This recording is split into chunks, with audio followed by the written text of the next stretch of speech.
Hello guys, मैं आपकी राधिका। हमारे यूट्यूब चैनल पे आपका स्वागत है। आप लोगों के लिए प्यारा प्यारा सा गीत लाई हूँ, सुनिए और कमेंट करके बताइएगा कैसा लगा आप लोगों को। चैनल को प्लीज़ सपोर्ट करिए। भरी देहला पेट राजा बोलिया सुनाई के, चली जाबई मई के बीरनवा भुलाई के, चली जाबई मई के बीरनवा भुलाई के।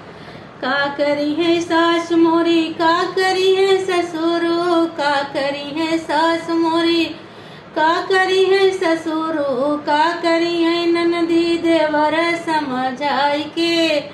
चली जाबई मई के बीरनवा भुलाई के, चली जाबई मई के बीरनवा भुलाई के। भरी देहला पेट राजा बोलिया नाई के, चली जाबई मई के बीरनवा भुलाई के।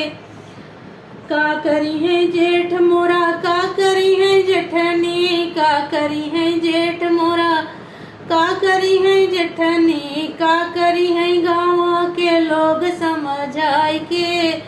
चली जाबई मई के बीरनवा भुलाई के, चली जाबई मई के बीरनवा भुलाई के। भर देहला पेट राजा बोलिया नाई के, चली जाबई मई के बीरनवा भुलाई के।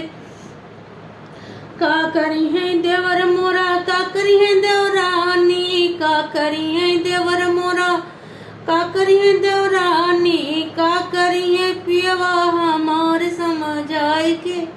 चली जाबई मई के बीरनवा भुलाई के, चली जाबई मई के बीरनवा भुलाई के। भर देला पेट राजा बोलिया सुनाई के, चली जाबई मई के बीरनवा भुलाई के, चली जाबई मई के बीरनवा